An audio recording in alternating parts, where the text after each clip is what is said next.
But I guess it's my audience.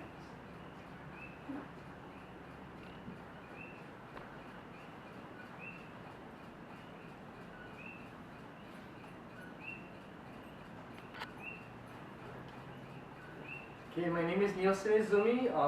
This is for speech 151 with John Marlowe. And my speech is going to be on overcrowded prison systems in Hawaii.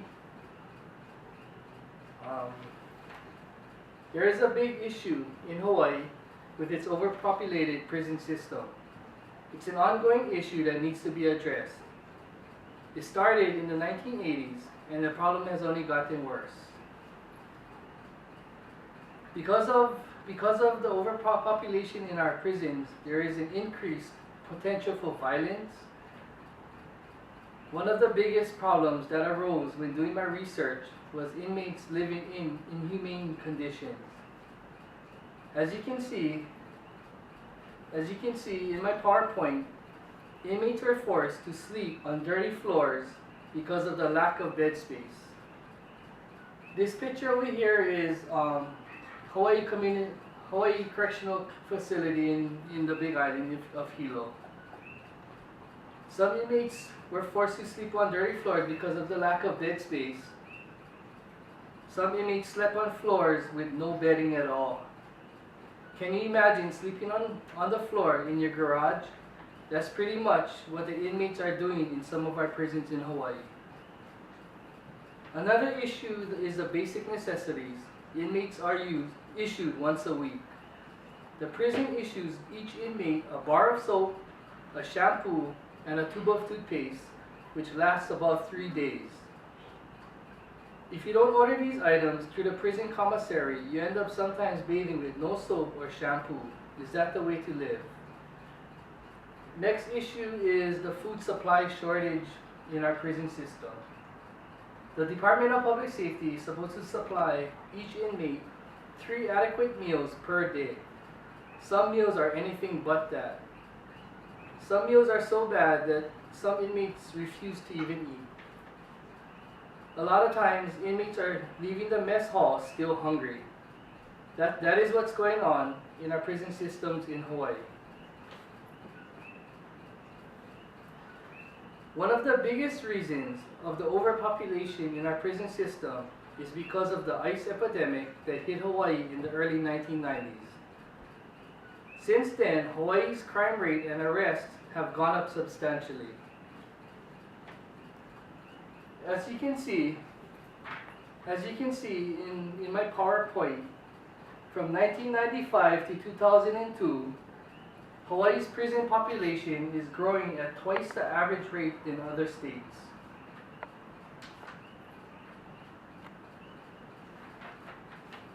In 2005, statistics show that Hawaii prisons are housing 40% more than the maximum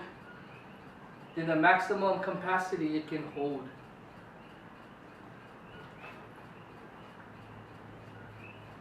This is actual statistics of Hawaii's prison population in 2003. As you can see, every prison in Hawaii is housing more than the maximum capacity. We have our biggest prison in Hawaii, which is Halawa Correctional Facility.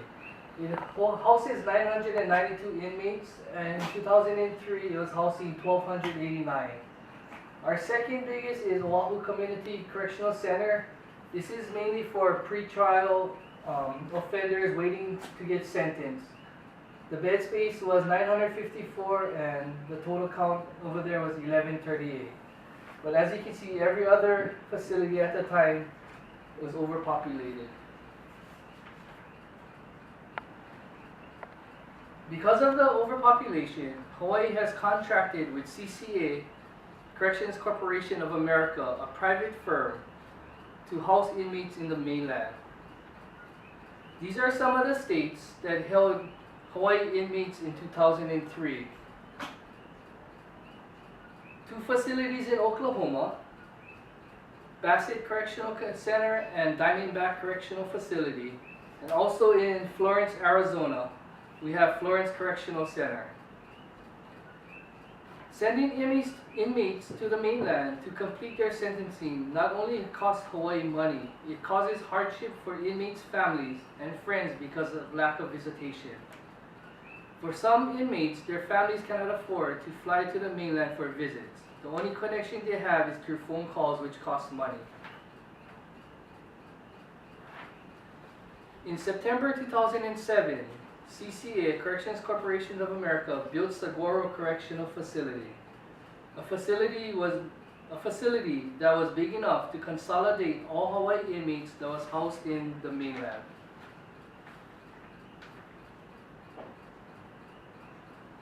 This is a picture inside of one of the units which houses 180 Hawaii inmates. It's costing taxpayers $63.85 a day to house one single inmate in this facility. That's $23,305.25 per year, and a whopping $44,279,975 to house the 1,900 Hawaii inmates in this facility. Why couldn't Hawaii build a facility like this so we can keep our taxpayers' monies in Hawaii and have more job opportunities for the locals?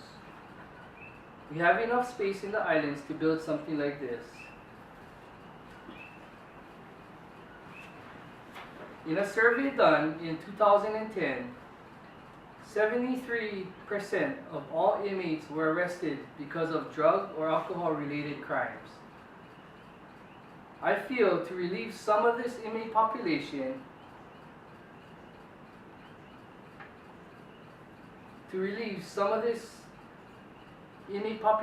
they should offer first-time non-violent offenders an opportunity to complete an intensive residential substance abuse program with a mandatory probation to complete their sentencing. In the Hawaii's prison system, 80% of all inmates need to complete a residential substance abuse program, which is called RDAP, in order to be eligible for parole. Why not let them do treatment before they are incarcerated? A lot of them just need help and need to learn tools to keep them out of prison. This is a certificate of completion from the residential drug abuse program in Saguaro Correctional Facility. This completion certificate is issued after a year and a half of residential drug treatment program.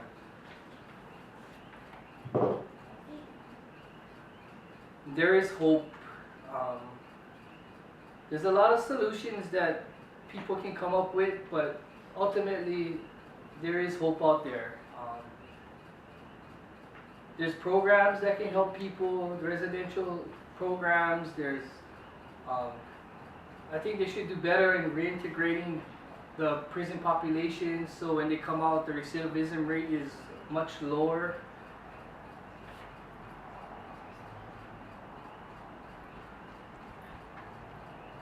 After hearing what I had to say, I hope it opened your eyes so you see how big of an issue our overcrowded prison system is in Hawaii. I know a big part of you either know someone in our prison system or have been in our prison system. I urge you to ask them about the living conditions they're put in, and also the struggles they go through, as well as their families when they have a loved one incarcerated. Thank you very much. 9 minutes.